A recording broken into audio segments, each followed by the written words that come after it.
Pooh Shiesty didn't just become a rapper. He was raised in a gangster family where crime came before music.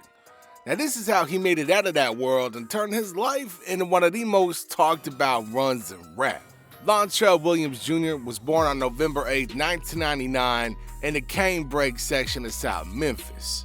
Now this neighborhood is a specific geography within the 38109 zip code, where the Memphis Police Department maintains a permanent tactical presence. Man, in Canebrake, the radius of a man's life is often determined by the curb.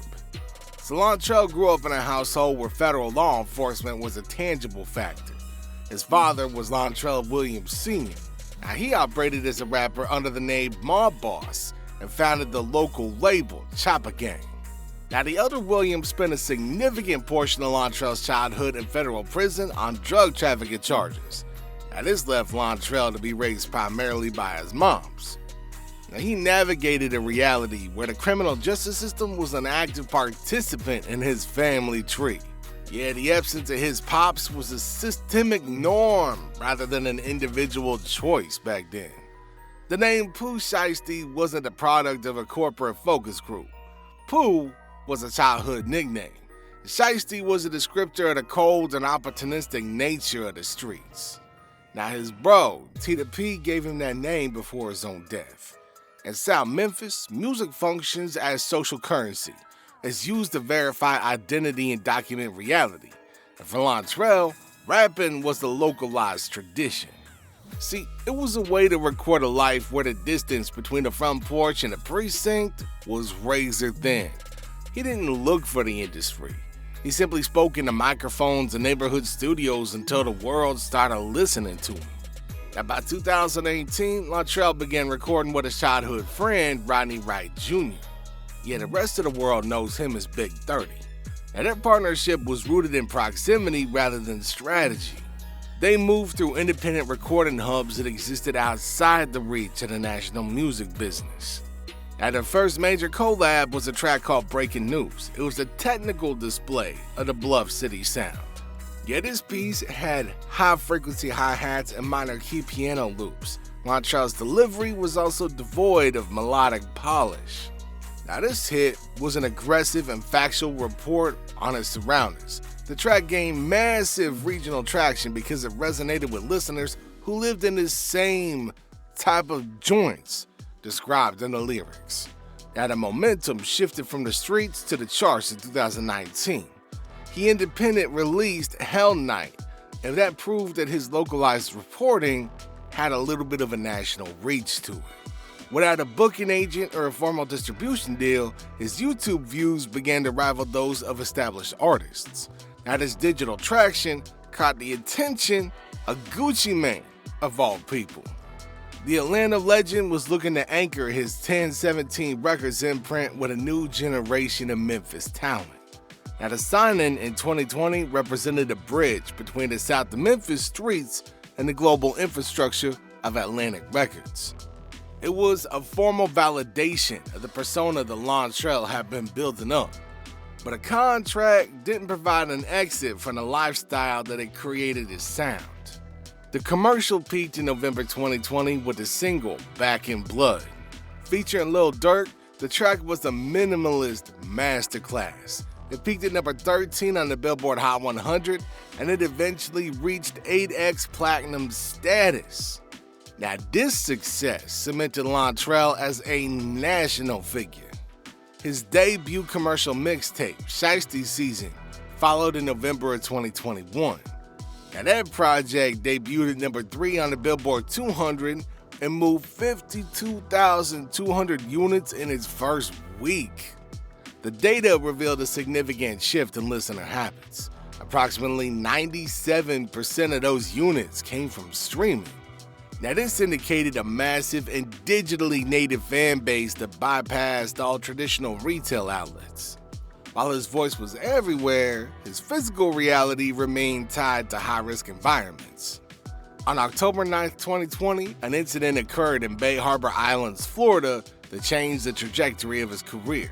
Lontrell and 2 associates arrived at a hotel in a rented lime green McLaren 720S and a black Maybach.